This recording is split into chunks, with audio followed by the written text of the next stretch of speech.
This lecture will focus on the abolitionist movement that was happening in antebellum America before the Civil War. So, when we're talking about the abolitionist movement, we're talking about the movement to end slavery, the anti slavery movement.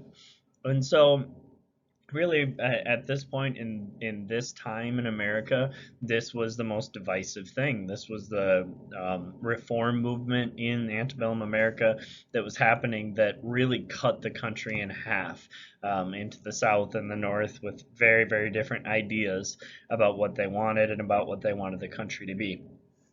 Many of the founders of the country, many of the very first people, knew that slavery could not really fit, right? The basis of our country, the whole point of America, was to live freely, to live with liberty and live with equality among people. And so we didn't have some king who was telling us what to do and was in charge and fancier than everybody else. And so they understood that we needed to get rid of it, but there were a couple of different ways to do it. And most people that wanted to get rid of slavery in the early time took the approach of gradualism. Gradualism is kind of a weird name, but when you think about it, gradual, it makes sense, right? Okay, to end slave gradually. So if you're ending slavery gradually, that means you're slowly over time, a little bit at a time, ending slavery. So it's not a huge shock to people. You're just slowly taking it away. And so they kind of went through a couple of different steps. First, they wanted to stop traders from bringing slaves into the country. No new slaves in the country from Africa. Okay, and then after that, they were going to phase out slavery in the North. After they phased out slavery in the North, start to phase it out in the upper South, and then finally get rid of slavery in the lower South. So kind of move through on the people that were on your side and okay with it, and just keep going down further and further until it became more normal to not have slaves than it was to have slaves. And then you can get rid of slavery completely in your country. But they also, many people in gradualism believe that slaveholders should be given money. They should be compensated for the loss of property that they had.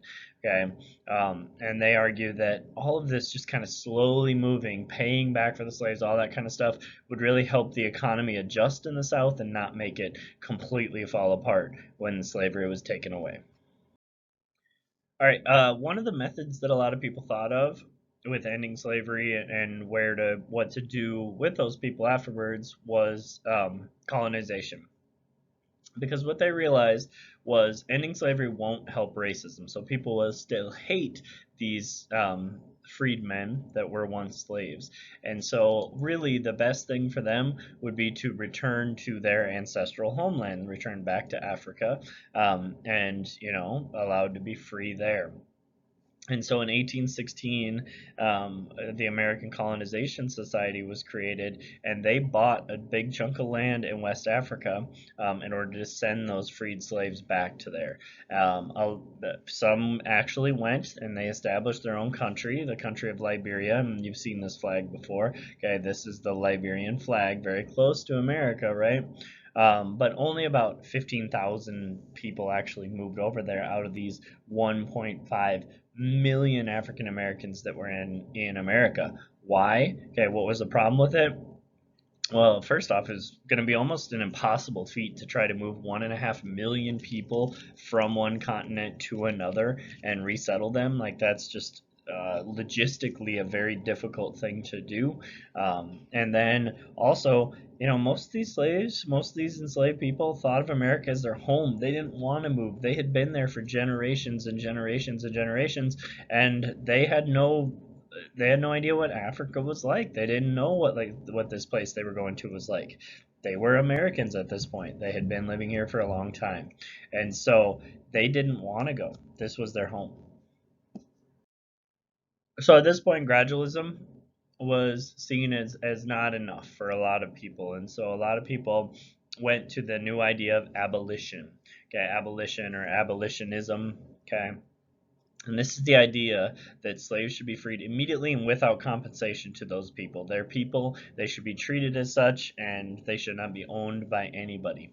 And one of the early outspoken abolitionists was David Walker. And David Walker had a very interesting look at it. He was very extreme. Okay, he really thought that the only way to stop the slavery, to take away those slaves, was through violence and rebellion against those people. So those people needed to be attacked and forced to give up their slaves if it was going to happen. Another really, really famous abolitionist was William Lloyd Garrison. He was a Quaker, and he had previously been in charge of an anti-slavery newspaper in Baltimore, and then he moved to Boston, and in 1831 he started up the excuse me, the Liberator, which was probably the most famous anti-slavery newspaper that we have copies of, and we have stuff, excerpts from today. And this anti-slavery newspaper was extreme. It would really go out and just attack slavery. It wasn't at all, being cautious about it or anything like that. It went out there, attacked slavery. It said slavery is evil. Slaveholders are evil. Everything about this institution is completely evil, and the only option is the emancipation. And the emancipation is the legal freeing of all enslaved people. The government needs to say, you are all emancipated, slavery is not a thing, everyone is free right now. Okay, the immediate and legal freeing of all enslaved people. Take a moment to write out your answer for checkpoint 1. And so in 1833, there was an American anti-slave society, and it had been made before this, but this is kind of at the height of its popularity. And there were more than 1,350 chapters and 250,000 members around America of the American Anti-Slave Society. One of their leaders was William Lloyd Garrison. Him and a man named Theodore Weld went out and recruited and trained abolitionists for this society. And they also had a couple of brothers, the Tappan brothers, who were very rich, and they didn't do any of the recruiting and all that kind of stuff, but they definitely were the money behind this American anti-slavery society. And so not only that, but a lot of women were involved in this movement as well. We talked about all the women involved in all the movements in the last slideshow, but this one, women were involved as well. Sarah and Angelica Grimke were a couple that moved up from South Carolina into the North so that they could actively work in abolitionism. And then Prudence Crandall was a Connecticut school teacher who also worked a second job as an abolitionist. And Lucretia Mott was a very, very influential women's rights advocate who also fought for abolition. Of course, free African Americans were also some of the leading abolitionists. He before William Lloyd Garrison even started his movement or did any of his stuff, African Americans had already created 50 different abolitionist society across the northern part of the United States. African Americans were buying copies of Liberator, helping to sell them, writing and speaking out in protests and taking part in demonstrations and all that kind of stuff. All across the North to try to free the slaves in the abolitionist movement. One of these famous ones is this man who's pictured here. This is Frederick Douglass. Frederick Douglass, he escaped from slavery in Maryland in 1848. He pretended that he was a free African-American sailor and got onto a boat and was able to get to the North.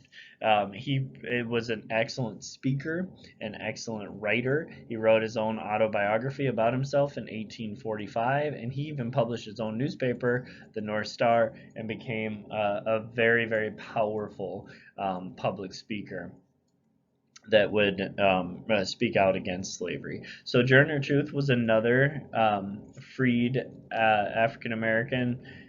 She got her freedom in 1827. She lived in New York, and New York decided that as a state they would free all of the remaining slaves. She had these wonderful speeches. People were very, very impressed by her. They liked her style of speech, where she just kind of talked like a normal person instead of trying to be super, super fancy. She said, "I've had 5 children and never could take any one of them up and say my child or my children unless it was when no one could see me." All right, so basically saying I had these kids, they were my kids, but they never, I couldn't even say they were mine because they belonged to somebody else. So, how did the American people react to abolitionism? It was definitely different in the North and the South, but though both of them had some pretty negative reactions. And the Northern negative reaction was that most of the people in the North opposed slavery. They didn't like slavery, but they hated abolitionism. They didn't like abolitionism even more. They thought we have this social system already set up, and this is a threat to it. We're changing things. We don't like change. It's not comfortable for us. It also might start a war, a bunch of the businessmen said. If we end up having to fight against each other, a civil war, that would be bad for everybody. Okay. The other thing that might happen is all of the freed slaves may come to the north, and if they come to the north, they're going to compete with us for our houses and drive up prices, and compete with us for our jobs and leave more people unemployed. And last but not least, very, very important to them, was it might just, if we got rid of slavery, it might ruin the entire economy in the South. And that's where the cotton was coming from, to go into these textile mills. All right. So, you didn't want all of your raw material producers to go completely under and not be able to make you anything else. So that would be an extremely bad thing. Now, however, the northern people really, really hated the slave catchers who came up and grabbed these people. And so they did create personal liberty laws. We're basically saying that you can't come up here and do that. We're going to restrict how you can actually recapture slaves, because people have their own personal freedom. But mobs in the North, unsurprisingly, started with all these feelings, started to attack and kill some of the abolitionists. So they attacked and stole things from Lewis Tappan, the guy who was one of the funders of the Anti-Slave Society. They went to his house and stole a bunch of stuff and messed it up. They even, in 1837, killed an abolitionist publisher named Elijah Lovejoy, who was trying to just protect his business, his printing press, from his paper, and he was killed. So there was a pretty strong reaction, negative reaction, even in the North, to the abolitionists. They were seen as pretty extreme people. Take a moment to write out the answer to this checkpoint question.